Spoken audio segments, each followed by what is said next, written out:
बूढ़ी मेहंदी वाली। सुहासिनी अपनी बहू नेहा और बेटे सुनील के साथ रहा करती थी। नेहा अपनी सास के ऊपर बहुत ही अत्याचार करती थी।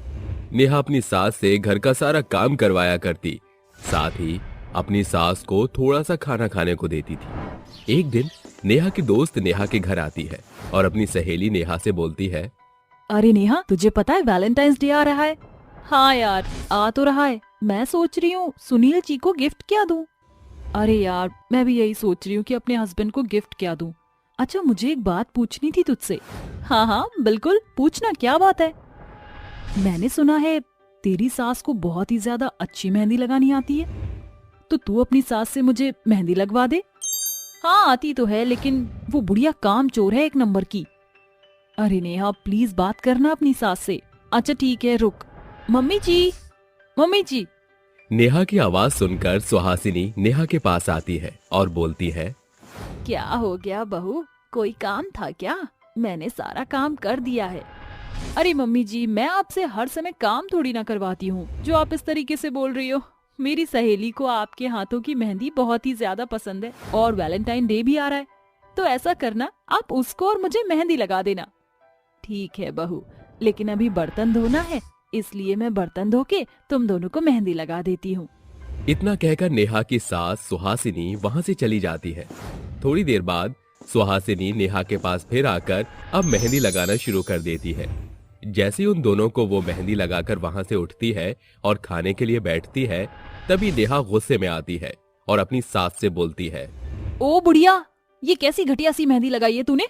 देख, मेरी मेहंदी बिल्कुल भी नहीं चढ़ी, पता नहीं कैसे मनहूस हाथ से तूने लगाई है। अरे बेटा, तेरे हाथों की मेहंदी नहीं चढ़ी तो इसमें मेरी क्या गलती है जो तू मुझ पर चिल्ला रही है? अच्छा, तो अब तू मुझे समझाएगी मेरी मेहंदी रचनी है या नहीं? तुझसे तो बस मुंह चलवा लो खाली, निकल जा मेरे घर से। पर बेटा, मेरे पास तुम दोनों के सिवा इस दुनिया में कोई भी नहीं है, मैं कहाँ जाऊंगी? लेकिन वो अपनी सास की बातों का कोई जवाब न देकर उसको घर से बाहर कर अपने घर का दरवाजा बंद कर लेती है। बेचारी सुहासिनी अब बेघर हो जाती है और रोते हुए वो एक जंगल में चली जाती है। उसको वहां पर एक कुटिया नजर आती है और वो सोचती है, मेरी बहू ने मुझे घर से निकाल दिया, क्यों ना मैं इस कुटिया में रहकर अपना गुजारा करना शुरू कर देती हूँ। सुहासिनी उस कुटिया में रहना शुरू कर देती है और ऐसे ही कुछ दिन बीत जाते हैं। बेचारी सुहासिनी के पास ना तो कुछ खाने को और ना ही कपड़े पहनने को थे। एक दिन उस जंगल में सुहासिनी को एक लड़की रीता दिखाई देती है। वो काफी रो रही होती है। रीता को रोता हुआ देख सुहासिनी उससे पूछती है, अरे बेटा, तुम रो क्यों रही हो? तुम्हारा नाम क्या है? तुम तो अच्छे घर से लग रही हो। मेरा नाम रीता है माँ जी, मैं अच्छे घर से तो हूँ, पर मेरे घर वाले अच्छे नहीं हैं। अरे रीता बेटा, तुम ऐसे क्यों बोल रहे हो? कोई भी घर वाला अपने बच्चों के लिए बुरा नहीं होता, वह उसके भले के लिए ही सोचता है। सुहासिनी की यह बात सुनकर रीता उससे बोलती है, माँ जी, मैं एक मेहंदी आर्टिस्ट हूँ, लेकिन मेरे हाथ जल गए हैं और अब वैलेंटाइन डे आने वाला है। मुझे कुछ भी समझ नहीं आ रहा कि मैं क्या करूँ।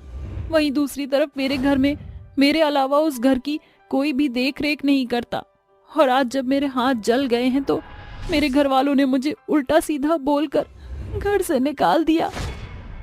बेटा रीता, तुम कहो तो मैं मेहंदी लगा दूं तुम्हारे ग्राहकों को। माँ जी, आपको मेहंदी लगानी आती है? हाँ बेटा, मुझे मेहंदी लगानी आती है। इतना कहकर रीता अपनी कुछ सहेलियों को सुहासिनी के घर के पास ले आती है और सुहासिनी सबको मेहंदी लगाना शुरू कर देती है। थोड़ी ही देर में एक एक करके सुहासिनी सबको मेहंदी लगा देती है।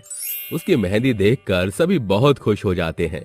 सुहासिनी की मेहंदी देख रीता सुहासिनी से बोलती है, माँ, आपको इतनी अच्छी मेहंदी आती है तो आप मेहंदी का ही कारोबार क्यों नहीं शुरू कर देती हो? अरे बेटा, मैं एक बूढ़ी औरत हूँ, मैं कैसे कर सकती हूँ? मेरा तो खाने तक का कोई ठिकाना नहीं है। ये सब सुनकर रीता को बहुत दुख होता है और रीता समझ जाती है कि सुहासिनी की बहू और बेटों ने उन्हें घर से निकाल दिया है। रीता अपने मन में सोचती है, माँ जी के अंदर इतना टैलेंट है, मुझे माँ जी के लिए कुछ करना चाहिए। अगले दिन रीता सुहासिनी के पास फिर से कुछ लड़कियों को लेकर आती है। लड़कियों को देखकर सुहासिनी बोलती है, बेटा रीता, आज फिर तू इन लड़कियों को लेकर आई है? हाँ माँ जी, वो दरअसल मेरे हाथ जले हुए हैं ना, तो आप इन सबको मेहंदी लगा दीजिए। सुहासिनी भी अब समझ गई थी कि रीता उसकी मदद कर रही है और अब वो सभी औरतों को मेहंदी लगाने लगती है। धीरे धीरे सुहासिनी के पास लड़कियां आती गईं और उससे मेहंदी लगवाती गई और धीरे धीरे सुहासिनी की कुटिया के बाहर अब भीड़ इकट्ठा होने लगी और सुहासिनी ने अपनी कुटिया के बाहर बैठकर एक एक करके सभी लड़कियों और औरतों को मेहंदी लगाना शुरू कर दिया।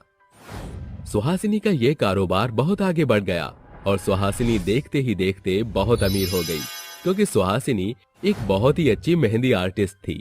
वहीं दूसरी तरफ नेहा और सुनील का घर चलना मुश्किल हो गया, क्योंकि सुनील का एक्सीडेंट हो गया था। बेचारा नेहा का रोते रोते बुरा हाल हो रखा था कि तभी उसको खबर आती है कि उसकी सास एक मेहंदी आर्टिस्ट बन गई है और वो अपने मन में सोचती है, माँ जी के साथ मैंने कितना बुरा बर्ताव किया, उनके इस टैलेंट को हमेशा ठुकरा दिया और उनसे सारा काम करवाया करती थी। मुझे माँ के पास जाकर उनसे मदद की गुहार लगानी चाहिए, क्या पता वह मुझे माफ कर दे। इतना सोचकर नेहा अपनी सास के पास जाती है और अपनी सास के आसपास लड़कियों की बहुत ज्यादा भीड़ देखती है और वो जब उस भीड़ को हटाकर अपनी सास के पास जाने की कोशिश करती है, तब उस भीड़ में से एक औरत उसे बोलती है, अरे बहन, तुझे दिखाई नहीं दे रहा है क्या? हम लोग लाइन में लगे हुए हैं अम्मा जी से मेहंदी लगवाने के लिए, और तू है कि मुंह उठाकर उनके पास जा रही है। चल जा पीछे लाइन में। मुंह संभाल कर बात करो तुम, मैं माँ की बहू हूँ। अच्छा अच्छा, तो तू ही है वो नीच औरत जिसने अपनी सास को धक्के मार के अपने घर से निकाल दिया। अरे बहनों, देखो तो ये वो औरत है जिसने अपनी माँ समान बूढ़ी सास को इस उम्र में धक्के मारकर निकाला था, और आज जब इसको किसी भी चीज की जरूरत है तब ये अपने सास के पास माँ जी करके आ रही है। इतना सुनकर नेहा को बहुत ही दुख होता है और उसकी आंसू आ जाते हैं। सारी औरतों की भीड़ उसे ही घेरे हुए थी कि तभी सुहासिनी वहां आ जाती है और देखती है कि नेहा को सब उल्टा सीधा बोल रहे हैं। इतना सुनने के बाद सुहासिनी उन सभी औरतों से बोलती है, अरे बहनों, बस तुम सभी औरतें चुप हो जाओ, ये मेरी बहू है।